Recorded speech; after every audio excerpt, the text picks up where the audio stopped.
Welcome back to another installment of the Business Video Marketing Summit. I am especially happy to be live and broadcasting right now. Today has been a day of technical opportunities, and I'm grateful for the learning experiences that those have provided to me. Welcome back to another installment. Today we have a very special guest. This is a gentleman who is YouTube certified in audience growth. This is a guy who has gone from, let me just get the numbers right so you know I'm not making it up, non-existent to 30,000 subscribers in just about 11 months.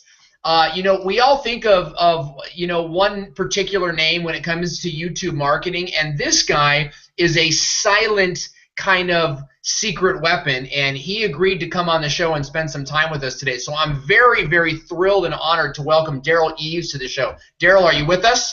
I am. How are you doing, Owen? I am excellent, and thank you for joining us today. We can tell right from looking at you, because you've got kind of the neat DerralEves.com there on the side there, that you know something that people don't know about video marketing. So tell us a little bit about who you are and where kind of what you do. Okay, well, just to give you a little bit of background, I really love what I do. I've been doing this for a very, very long time. Like you said, I do a lot of it behind the scenes, behind the computers and such. And I've been involved with marketing online since 1999, and I've watched everything evolve over time. And I was actually one of the first people that adopted on YouTube. They did a promotion. I don't know if a lot of you remember this, but they actually did Craigslist ads and says, "Hey, go check out our website. Yeah. And if you share it with your friends and family, then we'll actually send you an iPod." And I actually got one of those iPods from YouTube, and I was one of the first people on there. Now, the thing about me is I'm just a geek. I love to figure out how things operate, how to make things work. I get more fulfillment and satisfaction out of my day, honestly, is when I have something that really just kind of gets me to think, and I find a solution for it. So that's basically me in a nutshell. I live in southern Utah, and if you've ever been to Zion National Park, this is literally my backyard, literally. And I love where I live, and for me, it's all about being surrounded by my very best friends, who is my family. I basically have 5 wonderful, beautiful kids, an amazing wife, and all my brothers just live within blocks, of each other. That's awesome. Our kids play with each other. It's just heaven for me. Yeah. But just to give you a little bit of background, been doing this since 1999, and I had kind of a struggle of being in a small town and getting clients, because nobody could pay Right. what I thought I was worth, and Yeah. so I used the internet to do that, was able to launch an offline business that's been very successful, but two, I found a very strategic way to actually find people using video for any types of services, and since then, I've basically helped many major channels on YouTube. One of which that in 18 months they were able to get over 228 million video views. Wow. And 1.8 million subscribers, and I still do marketing consulting for them to this day.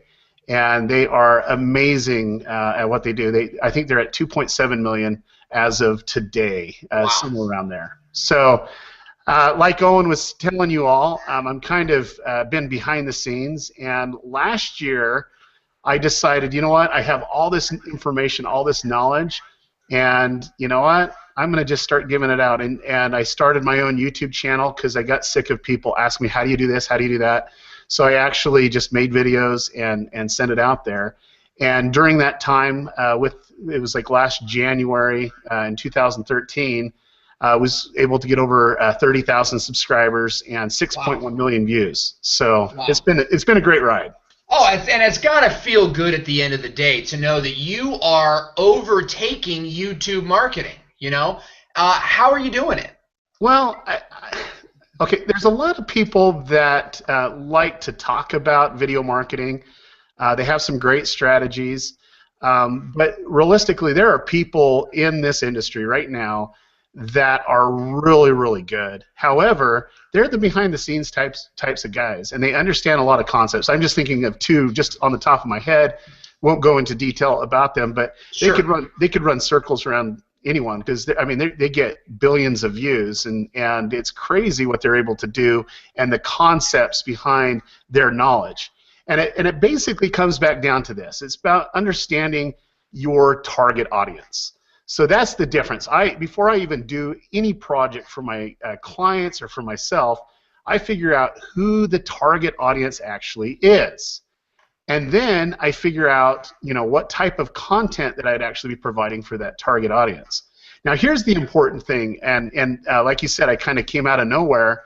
I basically just applied the principles that I've been using for years for my clients and just did it for my own YouTube channel. And realistically, it was a lot better than what I wanted because ultimately my goal was to get 10,000 subscribers, and I was able to do that in about 4 months. Wow. The video views definitely comes with some great strategic videos that's made for your target audience, but it's still a challenge to to sustain it because you have an evolving subscriber base. But Right. So realistically, you got to understand who your target audience is, and then you need to provide content that you're looking for. But this is what I like to explain, Owen, and I think this is a very, very important concept. That when you're involved with YouTube or video marketing, you got to realize that you have a prime opportunity to get them to do something because it's more impactful than sales copy on a page. Very more impactful. Why? Because it's video. Because it's video, and Right. it can. They say a picture can say 1,000 words. Well, I believe a video can sell $1 million, and I've seen it personally, through my clients and so on. And it can be done very, very quickly too, because it's very engaging. Now, to realize what we're talking about is the #1 search engine in the world is Google. The #2 search engine in the world, which a lot of people don't realize this, is YouTube. Now, think about that for a second. When somebody wants to get information, they generally will do it on YouTube because they get a little how-to video or some steps. Exactly. Yeah. And you have to keep that in mind, and you got to realize that YouTube gets certain love from Google in Google rankings. So if you do it right, you get maximum visibility for people that are actually looking for your content. But realistically, when it comes back down to it, it's not always informational videos. Sometimes people want to be entertained. Right. They want information, or they want information and to be entertained at the same time. Right. So ultimately, what you need to do is create content that people can engage with and that they'll want to share. That's a very important part. Is they're like, man, this is great. I know so-and-so that needs to see this video, and they post it on a social profile somewhere. So let me ask you this then, because you're talking a lot about kind of production and marketing. We've talked a lot about production on the summit, lighting and green screens and stuff like that. Which to you is more important, the production of the video or the marketing of the video? Well, I think it goes hand in hand. I think that you can have a little bit poor quality production if you do your marketing right, but it's kind of almost equal. And let me tell you why. So for the clients that I have, one of them is the piano guys, okay, and they're just amazing. If you've ever seen any of their video, they basically have some of the most amazing videos out there on YouTube, and it deals towards a specific demographic, which is about 8 years old to 80 years old, which I've never seen it done before, and it can really engage. And so the whole thing about it is, okay, now that they have this talent, and there's a ton of people on YouTube right now that have a ton of talent and a ton of great production, they have great videos, but they're not being found. So you kind of have to have both.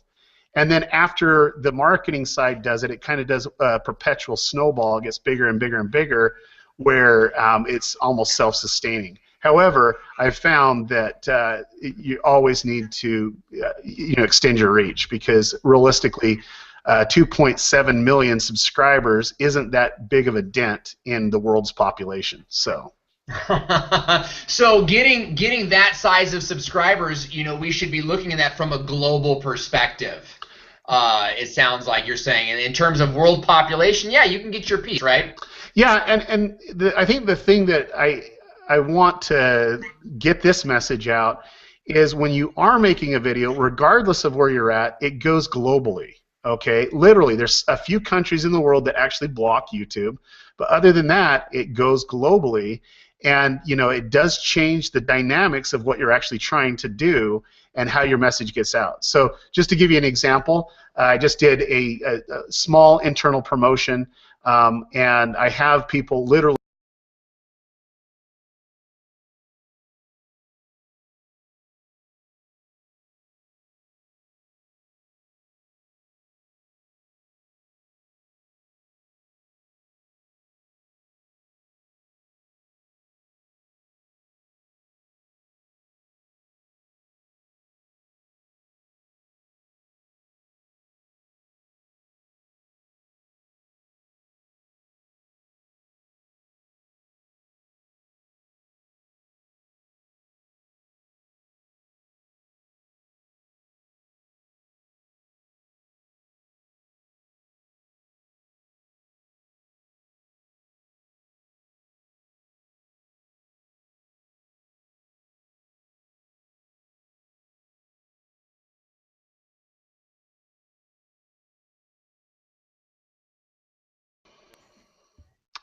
You got kicked out.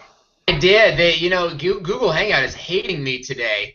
But you were saying some really great stuff. So have you used a different browser? I'd assume you're going to edit this out, but have you used a different browser?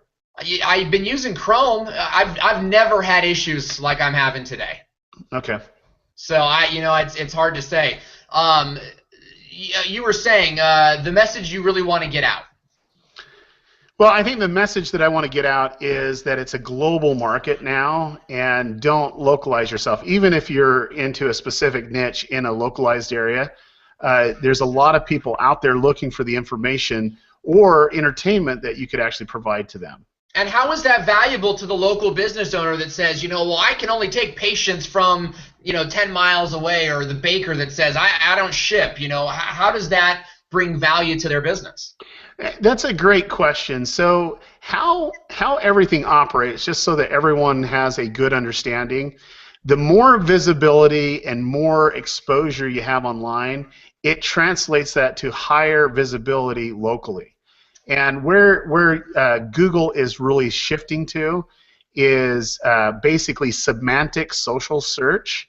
And as more people engage and follow you, makes a huge difference on what is actually displayed in Google search. I mean, it's a huge factor, and you're going to see actually some upcoming changes here in the next few months that's even going to take it a step further. Wow. So, an important thing that you need to look at is, yeah, they might not necessarily be interested at this time for it, but who says you can't figure out a way to actually monetize it?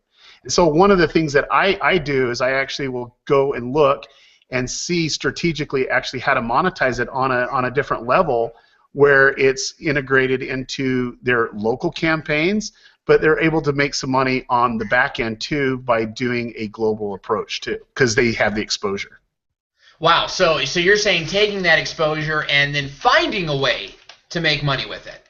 Definitely. I think that we can always be pigeonholed into the set way of doing business, but realistically with YouTube, it should broaden our horizons on what we're able to do, based off of the type of exposure that we can get. I know right now that there are attorneys in certain states that are only able to be in certain states, but yet they have clients all over the world, and they use them because of the exposure they actually have on YouTube. That's a great point, and Jerry Oginski is a great example of that, who was on the summit earlier on. He's